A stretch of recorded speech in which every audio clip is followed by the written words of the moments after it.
나의 시선을 주께 두고.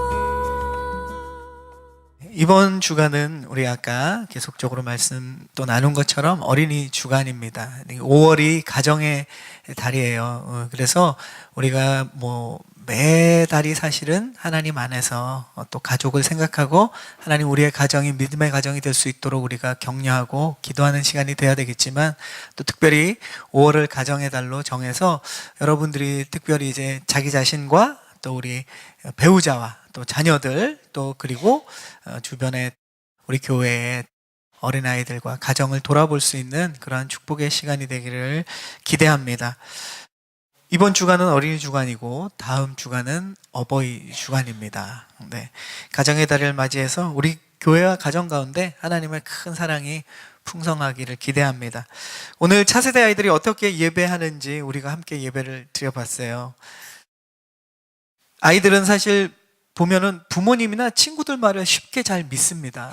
그것이 우리가 볼 때, 어른들이 볼 때는 너무 맹목적일 때도 있고 또 어리석어 보일 때도 있어요. 너무 쉽게 믿으니까.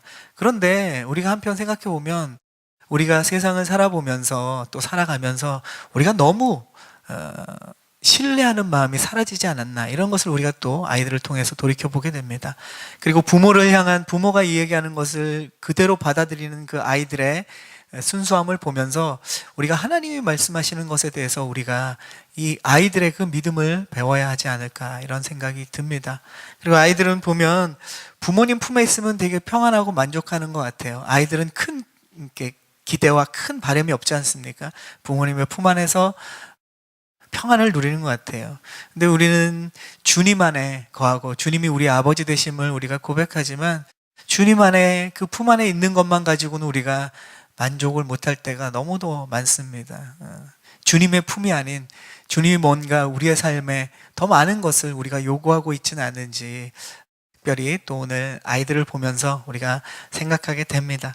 차세대 아이들이 그러한 믿음의 삶을 통해서 또 이 세상 가운데 살면서 그 하나님과 또 본인들과의, 이 자신들과의 그 관계 속에서 믿음 안에서 자랄 수 있도록 많이 격려해 주시고, 또 주변을 볼 때마다 아이들 이번 주간이나 이번 가정의 달뿐만 아니라 우리 교회에 항상 아이들이 이렇게 뛰노는 모습 보면 격려해 주시고, 또 선생님들 보면 수고한다고 많이 또 격려해 주시면 좋을 것 같아요. 아멘. 네.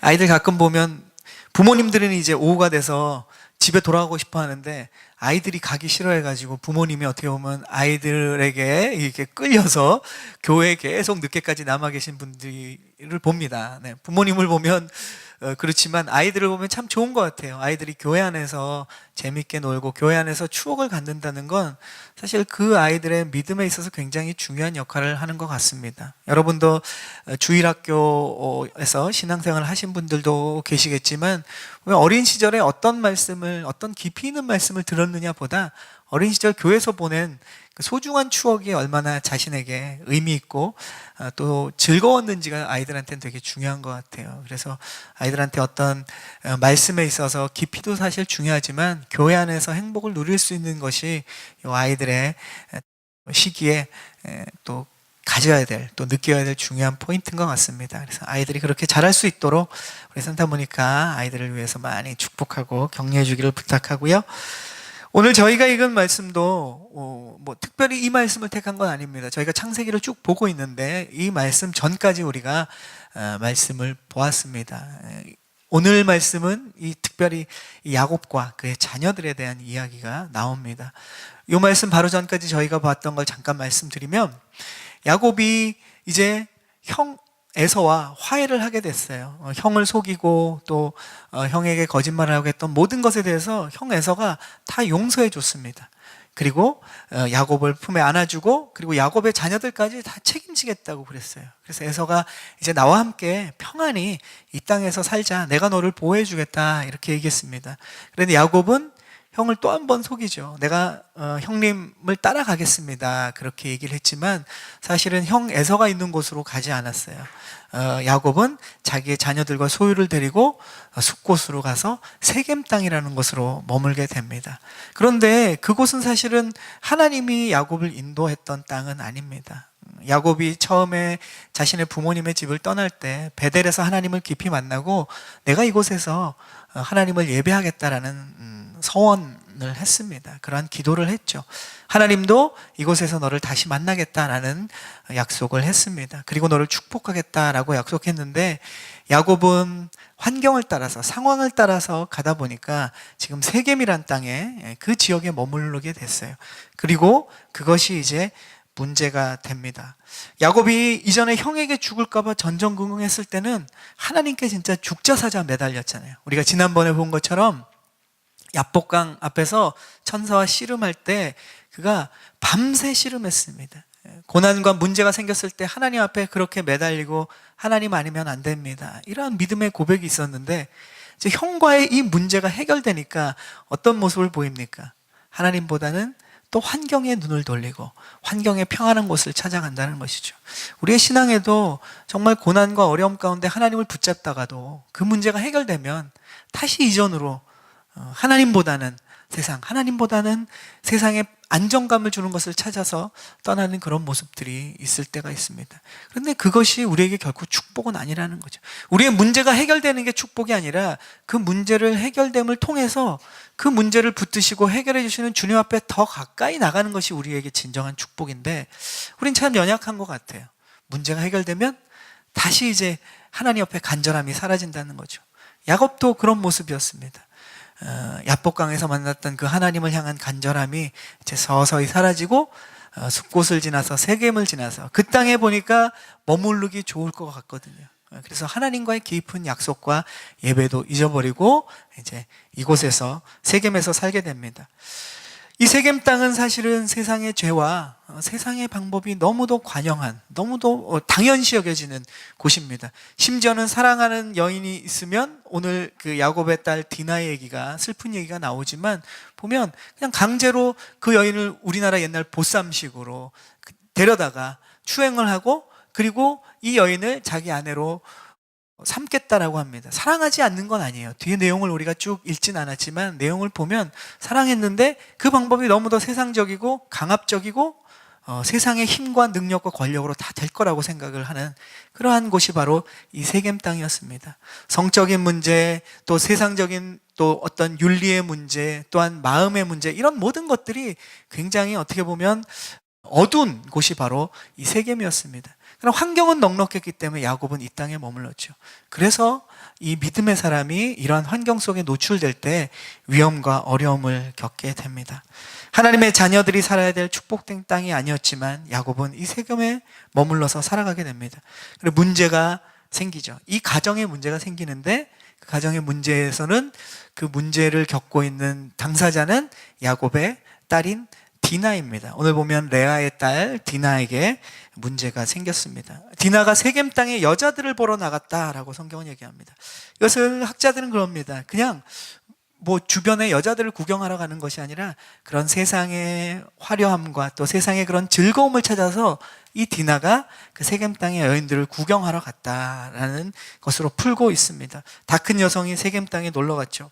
세상의 관심과 호기심에 이 한창인 디나의 이 결정은 사실은 좀 위험한 것이었습니다.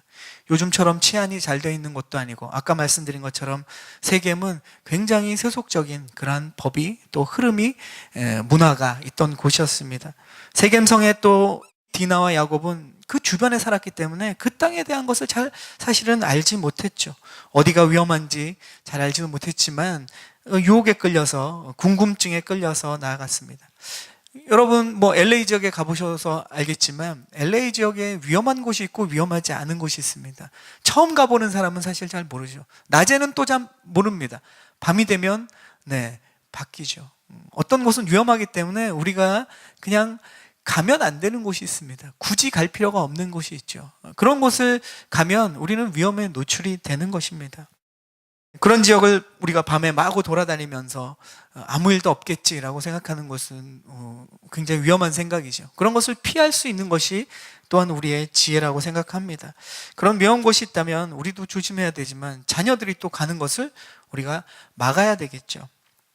자녀를 가르친다는 것은 사실 지식만을 가르치는 것은 아닙니다. 마음가짐과 몸가짐도 자녀들에게 반드시 우리가 가르쳐야 될 덕목이죠. 위험한 것이 무엇인지, 조심해야 되는 것이 무엇인지 우리는 가르쳐야 합니다. 자녀를 사랑한다고 무조건 자녀가 원하는 대로 해주는 것, 이것은 진정 자녀를 사랑하는 부모는 아니죠. 자녀가 하고 싶은 것을 우리가 격려할 수 있지만 마음대로 뭐든지 할 수 있는 것, 위험한 것조차 할 수 있도록 하는 것은 그것은 자유라고 생각하지 않습니다. 때로는 가르치고 절제해야 그 자녀에게 진정한 축복이 있는 것이죠. 자녀를 사랑한다고 무조건 받아주는 것이 능사가 아니라는 이야기입니다. 그러면 문제가 생기죠. 근데 오늘 야곱과 이 딸 디나를 보면 오히려 또 반대이죠. 자녀에게 너무 무관심한 것도 문제를 일으킵니다. 사실 야곱은 디나에게 관심이 없습니다. 그 흐름이 오늘 내용에도 쭉 나오는데 지나친 관심이 문제를 또 일으키지만 자녀에게 대해서 무관심한 것도 문제를 일으킵니다. 요즘 부모님, 젊은 부모님들은 좀 그렇진 않겠지만 옛날 부모님들은 보면 자녀의 양육은 어머니의 몫이다. 자녀를 향한 사랑은 어머니가 해야 된다. 그리고 아버지는 그러한 자녀의 양육과 자녀에 대한 사랑에 대한 적극적인 그런 것들이 너무 없어서 어려움을 겪었습니다. 요즘은 또 너무 많아서 또 어려움을 겪기도 하는데 어머니한테 받아야 될 사랑이 있고 자녀가 아버지한테 받아야 될 또 사랑이 다릅니다. 그렇기 때문에 부모가, 엄마와 아빠가 이 자녀에게 골고루 사랑을 하는 것이 굉장히 관심을 갖는 것이 중요하죠. 오늘 말씀에 보면 야곱은 사실은 딸 디나에 대해서 관심이 별로 없습니다. 그 당시에 물론 여자에 대해서, 이 딸에 대해서도 관심이 없었지만 야곱은 특별히 더 디나에 대해서 별 관심이 없어요. 성경은 레아의 딸이라고 이야기를 합니다. 알아서 크는 거라고 생각하면 자녀들을 바라게 자랄 수 없는 것이죠. 또 한편 보면 이 우리가 생활교육이나 인성교육에 대해서도 학교에 맡겨서는 안 될 것 같아요. 우리는 참 우리가 하기가 아이들의 생활교육이나 인성교육을 부모가 하기가 되게 쉽지는 않습니다. 왜냐하면 우리가 전문적으로 그런 것을 배운 사람이 아니기 때문에 우리가 그러한 아동심리학이나 교육학을 배운 전공자들이 부모님들이 아니기 때문에 자녀를 교육하기는 어려워요. 그렇다고 해서 그것을 학교에 맡기는 것은 아니라고 생각합니다.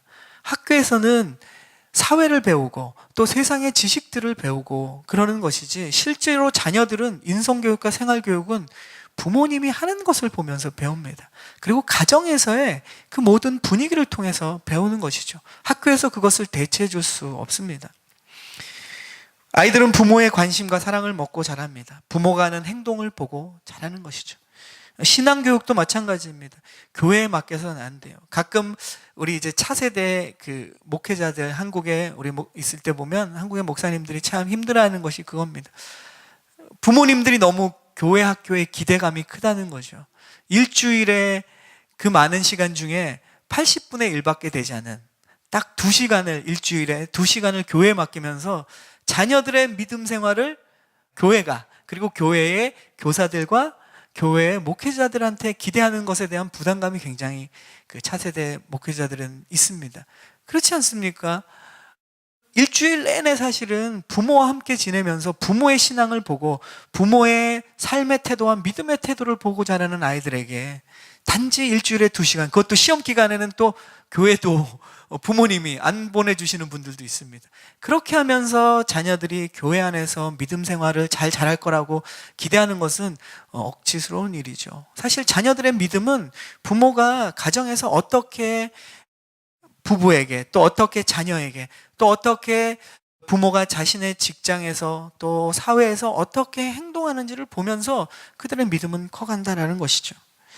부모가 하는 믿음 생활을 보고 자녀들은 자랍니다. 그렇기 때문에 부모는 어떻게 보면 아이들이 있을 때 우리가 우리의 믿음 생활을 돌아볼 수 있는 계기가 됩니다.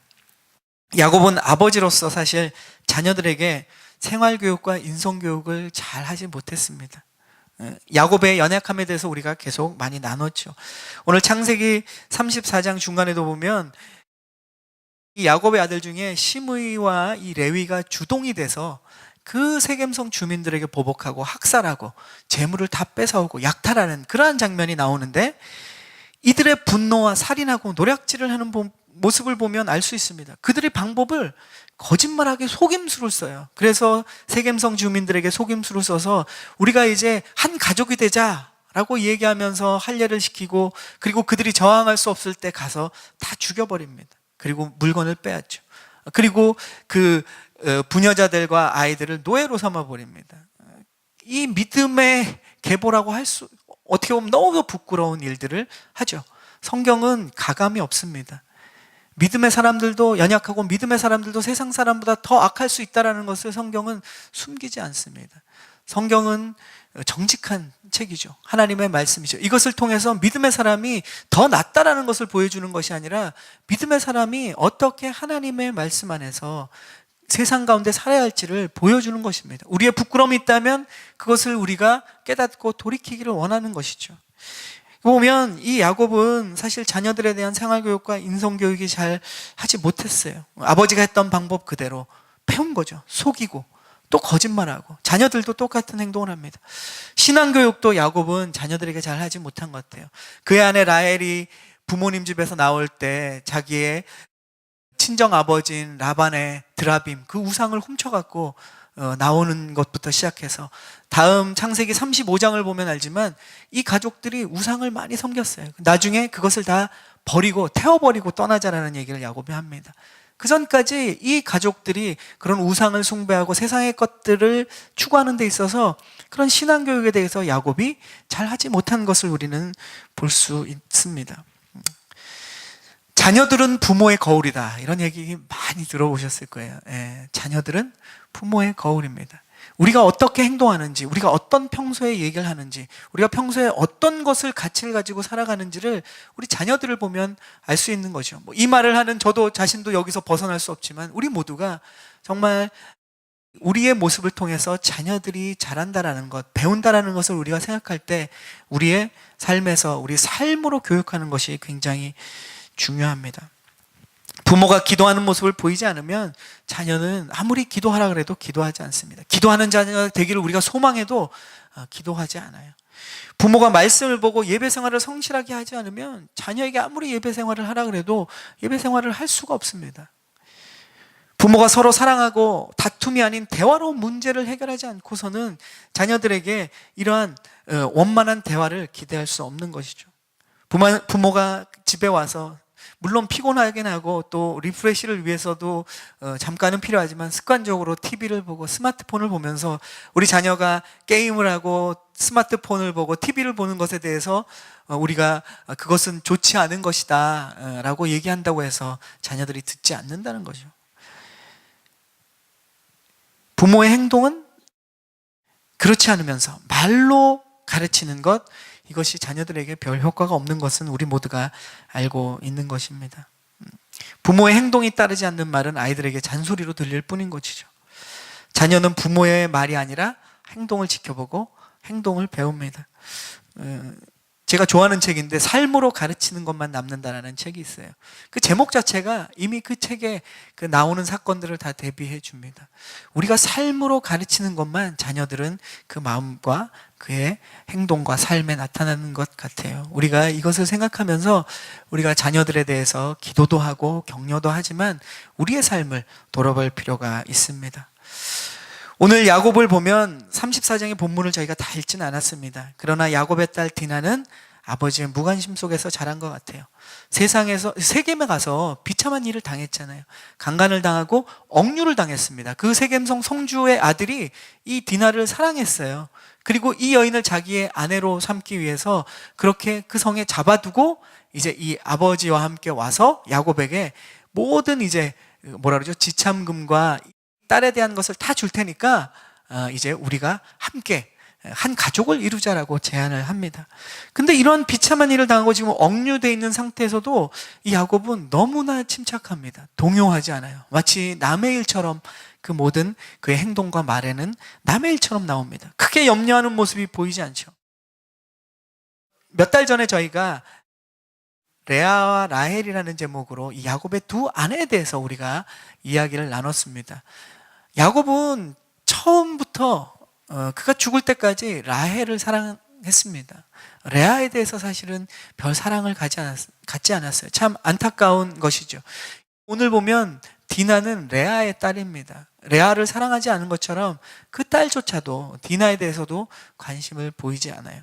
오히려 보면 레아의 그 아들들, 디나의 친오빠죠. 친오빠인 오늘 보면 시므이와 레위가 분노하고 이 모든 문제를 폭력으로 풀어가려는데 주동자로 나서는 걸 보면 아버지 야곱은 이 디나에 대한 관심이 없는 것이죠.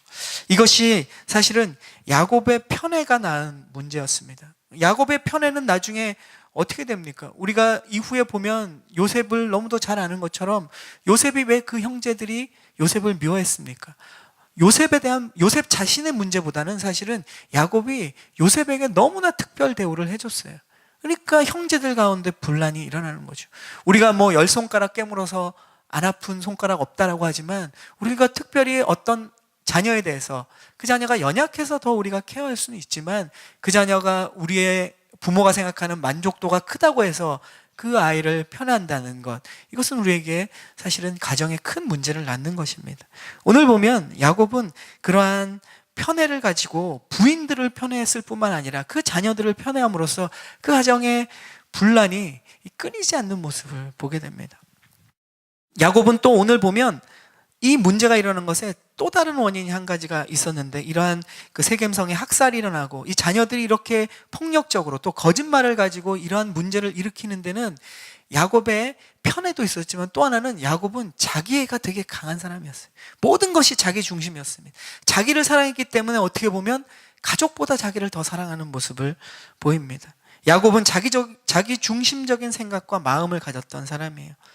나중에 야곱은 자기 아들들이 세겜성 사람들을 다 죽이고 약탈하니까 거기에 대해서 반응이 30절에 나옵니다. 우리 30절을 한번 읽어보겠습니다. 30절 말씀. 야곱이 시므온과 레위에게 말했습니다.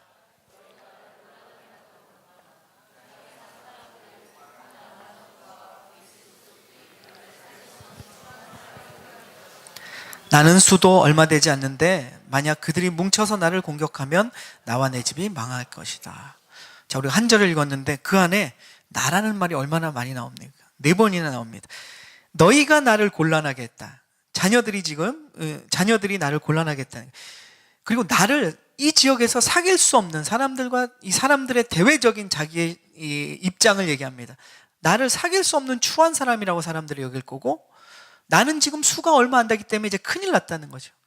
만약에 그들이 뭉쳐서 나를 공격하면 어떻게 할 거냐? 계속 자기 자신에 대한 이야기입니다. 이러한 야곱의 자기중심적인 마음과 거기서 우러나온 말과 이 모든 행동이 결국 자녀에게 악영향을 끼치는 것을 봅니다. 가정은 사실 나의 것이 아니에요. 가정은 부모의 것이 아닙니다. 자녀들이 부모를 위해 존재하지 않습니다. 물론 부모도 자녀를 위해 존재하진 않죠. 그러나 우리가 자녀를 위한다고 하지만 우리의 그 마음 속에서 또 우리의 행동 속에서 어쩌면 우리 자신을 위해서 자녀를 위한다고 말은 하지만 우리 자신을 위해서 무언가를 자녀에게 행하고 또 강요하는 모습들이 우리 가운데 있지 않는지를 우리는 돌아보아야 합니다. 나 중심의 생각이 모든 것을 무너뜨리죠. 관계를 파괴하고 우리의 가정을 어렵게 만들 수 있습니다. 내가 중심이 되면 무너지는 것이죠. 우리는 어떻게 반응해야 됩니까? 우리가 연약한 존재임을 인정해야 됩니다. 부모지만 세상을 많이 살았지만 세상에서 자녀보다 경험이 많지만 우리 또한 불확실성 속에서 살아가는 존재이고, 우리 또한 자녀에 대해서 정답을 줄 수 없다는 것을 우리는 인정해야 됩니다. 더 좋은 길로 인도해야 될 책임은 있지만 우리가 경험한 것이 정답이 아니라는 거죠. 자녀에게는 자녀만의 또한 해답이 있는 것입니다. 세상에는 정답이 없잖아요. 해답이라는 것은 그런 뜻이라고 그러더라고요. 부딪혀가면서 그것을 풀어가는 것이 해답입니다. 자녀들에겐 분명히 해답이 필요한 것이지 정답이 필요한 것이 아니라는 거죠. 우리 또한 정답을 알지 못하고 정답을 알 수 없습니다. 우리는 우리의 삶에서 우리의 해답을 찾아가는 것이고, 또한 나름대로 조금씩 해답들을 경험했다면 우리는 자녀들의 삶에서 해답을 찾아갈 수 있도록 도와주는 것이 우리 부모에게, 하나님이 우리에게 자녀를 맡기신 그 이유일 줄로 믿습니다. 우리는 연약하고 부족하기 때문에 우리의 가정은 완전하신 하나님께서 중심이 돼야 되는 거예요. 우리의 중심에, 우리도 모르는 사이에 우리의 경험과 우리의 생각이 중심이 되고, 우리가 가정의 중심이 되면 문제가 일어나기 시작합니다. 왜냐하면 우리는 결코 완전하지 않기 때문에 그렇습니다. 우리는 결코 연약한 존재임을 인정해야 된다는 것이죠. 이러한 믿음이 바탕되는 가정이 되어야 그 가정이 온전해지고 축복의 가정이 되는 줄로 믿습니다. 이 시간 특별히 이 말씀을 통해서 우리가 우리 자신을 좀 부모로서 또 보고, 이제 여러분 중에 이제 가정을 만들어 가야 될 분들은, 또 자녀를 낳고 또 키워가야 되는 분들은 그러한 가정에, 우리 가정에 주님이 주인 되시고 주님이 이 가정을 이끌어 가시는 해답이 될 수 있도록 우리 가정을 올려드리는 그러한 저와 여러분 되기를 주님의 이름으로 축복합니다. 그래서 오늘 말씀이 주는 메시지, 자녀의 일상을 살피고 관심을 갖기를 축복합니다. 또 자녀를 편애하지 말고 골고루 관심을 갖고 사랑하기를 축복합니다. 또 오늘 야곱처럼 문제가 생길 때는 적극적으로 함께 아파하고 하나님 안에서 그 문제를 풀어갈 수 있는 그러한 모든 우리 산타모니카 온누리교회 믿음의 가정들이 되기를 주님의 이름으로 축원합니다. 아멘. 이 시간 우리 말씀을 생각하면서 기도하겠습니다.